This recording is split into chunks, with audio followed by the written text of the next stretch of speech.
most of the 2009 rule revisions deal with applications for post-conviction relief. There are two, however, that do not. We're going to do one of those first and one of those at the very end. And the first rule we want to talk about is Rule 391, very simple rule. If you practice in Superior Court, we have this thing called an arraignment status conference, which occurs about 50 days after an indictment. And at that arraignment status conference, the rule has required that the judge advise the parties of various things, and the amendment requires one more, particularly that the judge shall inform all parties of their obligation to redact confidential personal identifiers from any documents submitted to the court in accordance with Rule 1:38-7b.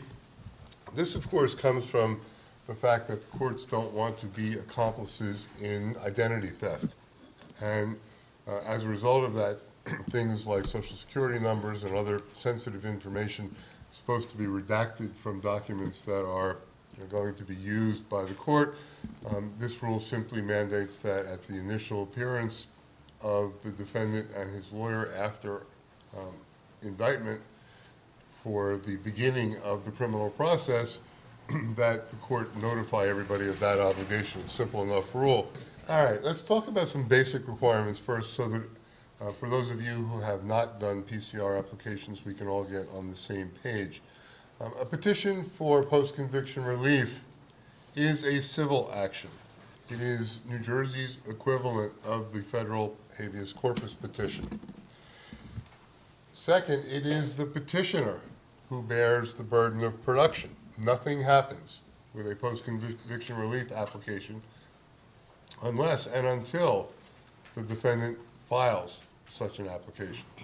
Nobody goes out and stirs it up. Nothing's going to happen if the convicted defendant never takes the initiative to do anything. There will never be a post-conviction relief application. Third, the burden of proof also rests on the petitioner. Since post-conviction relief is a civil action, the burden of proof is preponderance of the evidence, just like a normal civil action. Fourth, post-conviction relief petitions are not a substitute for direct appeal. And as we will talk about a little bit more later on, the failure to raise appropriate issues on direct appeal or the resolution of issues on direct appeal both may be bars to the defendant's attempt to raise those same issues on a PCR petition. Fifth, not all PCR petitions entitle the defendant to an evidentiary hearing. In fact, the general rule is that hearings are required only when factual disputes exist regarding matters that are not of record. And the reason for this is fairly simple. If the matters are already of record, then you should be able to deal with these based upon the transcript, briefs, and oral arguments. And you shouldn't need an evidentiary hearing because the transcript containing what happened at the trial level is already there. The big exception to this, it's not the only exception, but the greatest exception to this is what Joe was talking about a minute ago, applications that involve issues of ineffectiveness of counsel, because those generally do not appear on the record. If the defendant wants to complain, for instance, that his lawyer failed to investigate his case appropriately or failed to consider raising defenses that the defendant suggested to the lawyer that should be raised on his behalf, where is that going to be on the record? It's not going to exist anywhere, so there's not going to be any ability on the part of the judge to simply review the transcript and the oral arguments and make a ruling on that issue. Instead, you're going to have an evidentiary hearing in order to create the record so that the court will have something to operate on. A PCR petition shall be verified by the defendant and shall set forth with specificity the facts upon which the claim for relief is based, the legal grounds of the complaint asserted, and the particular relief sought. Argument, citations, and discussion of authorities shall be omitted from the petition, but may be submitted in a separate memorandum of law. The petition itself is supposed to be a very simple document. It's designed to lay out what the defendant's claims are, both factual and legal, so that the court knows what it is that the defendant is relying on, what he's trying to achieve, and what ultimate relief he wants. All arguments, citations, brief should be done separately, not included in the same document. Now, the board doesn't talk about this specifically, and we're going to get into this more when we talk about 322.2, but let's talk for a minute about the grounds so that you at least have some idea of what you can file a post-conviction relief application for. Petitions for post-conviction relief are, in the words of the court, cognizable on the following 4 grounds. 1, substantial denial in conviction proceedings of defendant's federal or New Jersey constitutional rights or any other violation of New Jersey rights that may exist for the defendant.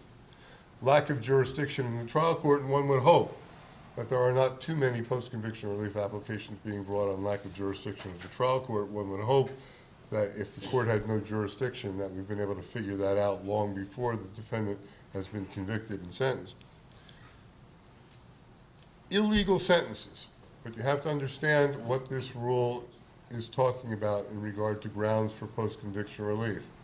If you are talking about a sentence that the court had no authority to give, that is a PCR ground. If the court gives a sentence in excess of the statutory limitations, that is a post-conviction relief ground. However, if what the defendant wants to challenge is an excessive sentence claim, but what he's arguing is that his sentence is excessive even though that sentence was within the statutory range, that is not a post-conviction relief claim. That is a claim that should be raised by the defendant on direct appeal.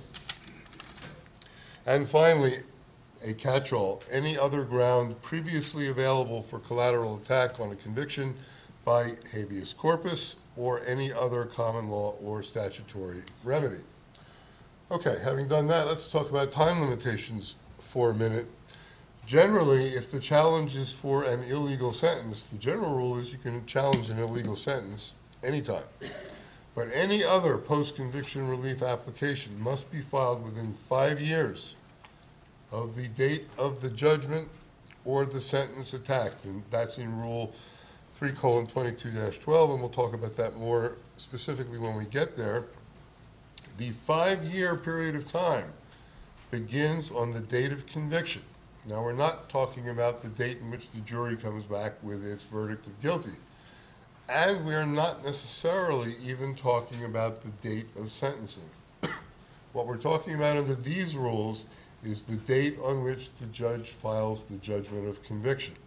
Most of the time, that will in fact be the date of sentencing, because most judges, after they finish out on the bench doing their sentences, go back to their offices, go back to their chambers, fill out the judgments of conviction, sign them, and get them filed.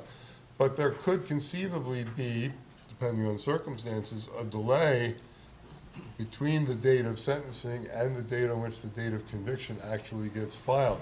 The 5-year period of time is measured by the date on which the date of conviction actually is filed.